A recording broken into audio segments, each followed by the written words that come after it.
After what felt like a very long wait, Season 22 finally premiered on January 1st, and it was jam-packed with awesomeness. To help us sort through each episode's most interesting and dramatic moments, we've enlisted a Bachelor pad alum to write a recap and help us stay up to speed on each week.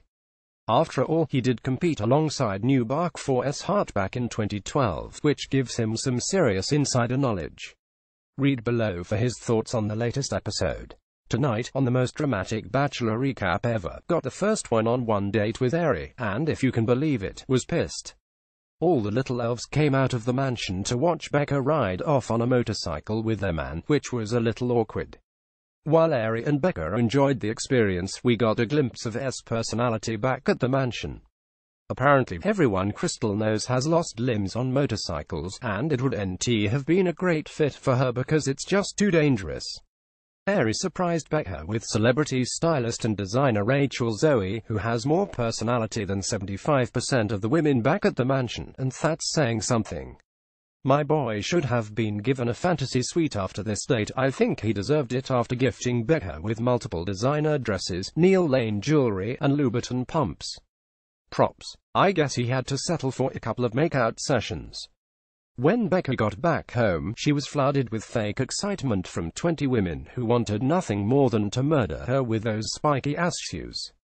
Plus, the date wasn't over. She got to go out to dinner with our Bachelor, wearing a dress that complemented Arie's hair. Becca opened up about her father passing away from brain cancer, and the two really seemed to have a good connection. Arie gave her the date rose in addition to another makeout session, which for some reason included a confetti cannon. The girls were shocked, as was I, to learn that there would be another one-on-one date. Krystal received the honor this time around, and I was upset that I had to listen to her voice more than I was expecting to this episode. Arie pulled out all of the stops on these first few dates, taking Krystal on a private plane. I was stunned she climbed aboard, since planes can crash and stuff. Seriously traumatizing. Arie took her to Scottsdale to see his hometown, and her voice became more nauseating as the minutes went by. After showing her the Pizza Hut he used to work at Yawn, his high school Yawn, and Sam Willowtree's extra Yawn, he took Krystal to his house. The place looked like it was totally empty a day before, and that a stager from the Fairfield Inn came by to fill it with tacky pillows and square furniture. Him not saying it's not his house, him just saying, it's not. Of course, Krystal was then taken to Arie's parents' home to meet them. What a dream come true. The family sat around a coffee table with what I believe was the second cheese plate of the episode. There was some boring conversation, which Krystal brightened up with "oh my gosh" and "wow." You could really feel the connection. Like trying to steal your neighbor's Wi-Fi from the apartment next door connection. Krystal and Arie on night 1. Photo credit, Getty Images. I think you can get a sense of a woman's character by how long she holds the U when she says thank you. With that said, I can conclude that Krystal has the personality of a wet mop, because the girl holds her U like a freaking Kardashian. Oh my gosh, thank you. I wish I could tell you guys what they talked about during the dinner portion of the date, but I had to mute it. You understand. He did end up giving her a rose, which wasn't a huge shock. He seems to like women who talk like college freshmen. Some singer no one has ever heard of sang for them as they danced forehead to forehead. It was magical, you guys. After the dance, Arie drove Krystal to CVS to pick up some orange juice and Mucinex. At least, that's what I hope happened. Makel, Marek, Tia, Valerie, Annalise, Lauren G, Kendall, Becca, Jenny, Sen, Caroline, Brittany, Jenna, Bibiana, and Chelsea were all selected for this episode's group date. Most of the girls were pissed over a 15-person date, but I can promise you that Arie wasn't complaining. When the gaggle of girls got to the destination, Arie was doing donuts in a muddy arena, and announced they would be partaking in a demolition derby. The girls got to spray paint their own cars and then drove around hitting trash cans. Thanks for helping to keep the women a bad driver's stereotype alive, ABC. Annalise and Arie. Photo credit, Getty Images. Annalise started crying for no reason before the derby even began, and we found out it's because she had a traumatic bumper car incident when she was little. Maybe she and Krystal can form some sort of therapy group after they leave The Bachelor. The ladies suited up, put the helmets on, and got strapped in.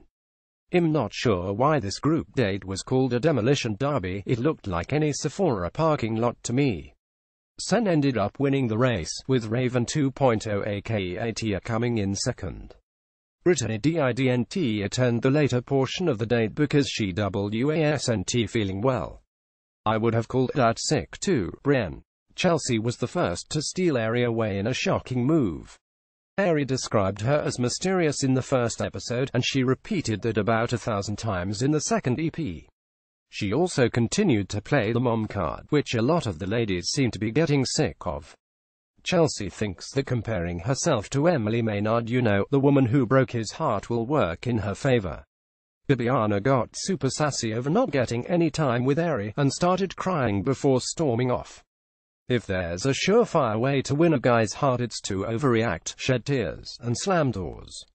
Meanwhile, Arie made out with to some super creepy porno music. Sen got the group date rose, though Arie's speech initially gave the impression that it was going to be Chelsea's.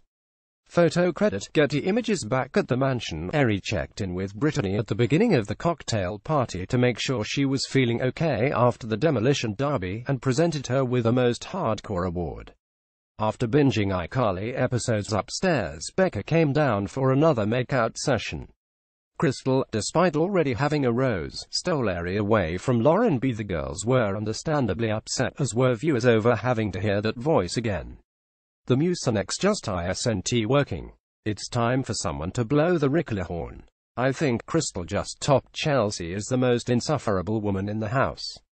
Bibiana finally got her time with Arie, and Krystal came out yet again to try and steal him away. Thankfully, that firecracker stood her ground and said no. I give major props to Bibiana for calling out Krystal's fake tone and how rude she was for stealing Arie away twice, despite being safe from elimination.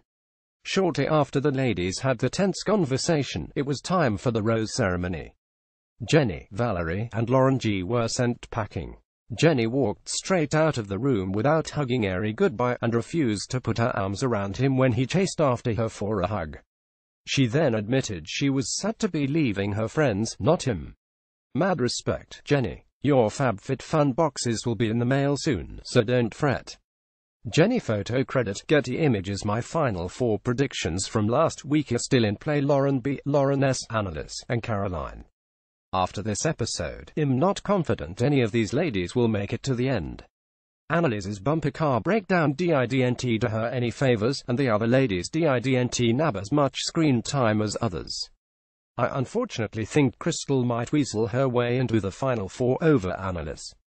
Until next time. Alright, Bachelor Nation, here we go. Another year, another man making terrible decisions that will alter his entire life. I've known Arie for over 5 years now, as we were both contestants on Emily's season of The Bachelorette in 2012. He's a great dude, and is definitely there for the right reasons, but I'm expecting some serious mistakes over the next few weeks. It's just how things go with this process, no matter how great of a guy you may be. Let's get this recap started and kick off season 22 of The Bachelor, shall we? Watching those Emily flashbacks are brutal. You could tell Arie was all in with her, and his heartbreak was felt by all of us.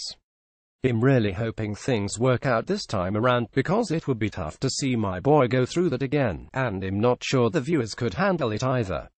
Here come Sean and Catherine Lowe. I was wondering who would be showing up from the past to coach Arie through this uncoachable journey. Now it's time to meet these future flat-tummy saleswomen. By the way, what's the over-under on racing puns this season? First out of the limo is Caroline, our fellow realtor. The girls definitely came out to play tonight. I see some potential with these two, and I appreciate a girl who comes out of the gate without a gimmick. Chelsea is next up, and I'm not seeing a huge future here, as rather forgettable. Third out is our taxidermy weirdo. Thank God she didn't bring some stuffed koala with her.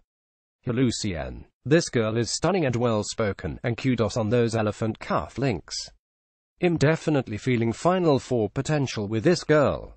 Raven 2.0 is out 5th, and did she really hand Arie a little wiener? Moving on. Bibiana is coming in hot with the first pun of the night. Unfortunately, I don't see this girl making it further than a few weeks. Sports reporter Arie is out next, and although SHES super hot, telling a guy you're impressed he can catch a ball is a little odd. ABC blew over Jenny, so I will too. Britain J is next to come out, and I'm always curious why beautiful women feel the need to pile on makeup. She even joked about not putting a bumper sticker on a Ferrari. It's the same thing. Brienne Jacqueline is next, and unfortunately forgettable. Britain J photo credit, Getty Images. Krystal was one of the few ladies with an intro in the beginning of the episode, and for good reason.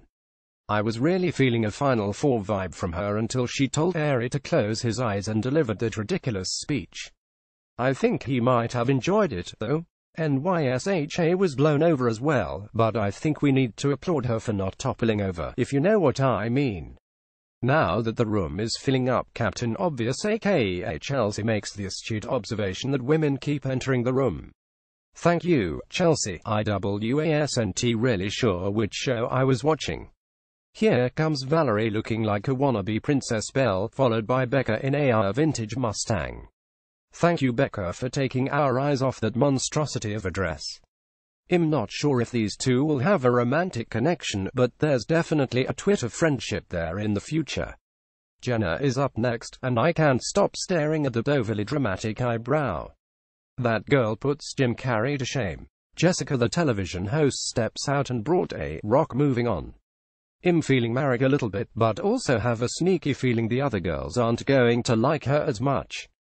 Olivia follows Mary, and I honestly cannot remember anything about her, so let's move on. Becca K pops out, and SHES, the type of woman who thinks SHES funnier than she actually is. Lauren S enters next and seems to be the most authentic so far. I'm looking forward to seeing more from her. The second Lauren J follows in a white dress and appears to be extremely well-rounded, so I guess she won't be getting much camera time. Lauren S photo credit, Getty Images. Oh great, here comes another Lauren B. I really can't complain, they keep getting hotter as those limo doors open. Enter Lauren G number 4. You're so funny, ABC. We haven't had any racing references in a while. Oh wait, there's Ashley with a checkered flag. Thank God Arie isn't feeling these racing jokes either. Brittany T is next, and seems totally oblivious that this is her first and last night. Poor thing. Arie seems really impressed by Amber and her spray tan company. I can't blame him, it's super captivating. Some of these women are getting a little bit exhausting, so let's move past Allie and her pathetic pit stop joke. Annalise hops out next, and I wish she wasn't wearing that mask. I feel like something good is hiding under there. Arie kept touching her, for anyone who didn't notice, so that's a sign of things to come for these two. And here comes Makel. Let's just keep rewinding and watching that hair toss in slow motion, shall we? I'm getting a Lauren Bushnell vibe from this girl, and I'm not mad about it. Makel photo credit, Getty Images. While all these women sit around and make fairly obvious observations to one another, I'm gonna pick my recipient for the first impression rose. I think Lauren S and Annalise have some serious potential. It's time for Arie to mingle, and for the girls to pretend they're going to be lifelong friends. Crazy eyebrow Jenna gave him a pedicure. Some forgettable girl stole the first kiss. Taxidermy lady played a song. Chelsea continued to act crazy, and Chris Harrison finally entered with the first impression rose. The first impression rose is crucial, so many men and women who nabbed that honor made it to the Final Four, and several even ended up winning the whole thing. Case in point, Caitlyn gave hers to Sean B, and JoJo gave hers to Jordan. Now, let's discuss that kiss between Arie and Psycho Chelsea. Are you kidding me, bro? This girl has Batsty written all over her. What are you doing? Why do I have a terrible feeling Helpless going to give her his first impression rose? Boy, was I wrong about her being forgettable. Arie and Chelsea photo credit, Getty Images. Lord have mercy. Chelsea, will you accept this rose will go down in history as one of the most disappointing things ever uttered on the franchise? As aggravating as this is, I think we can all agree Chelsea has no shot at making it to the Final Four.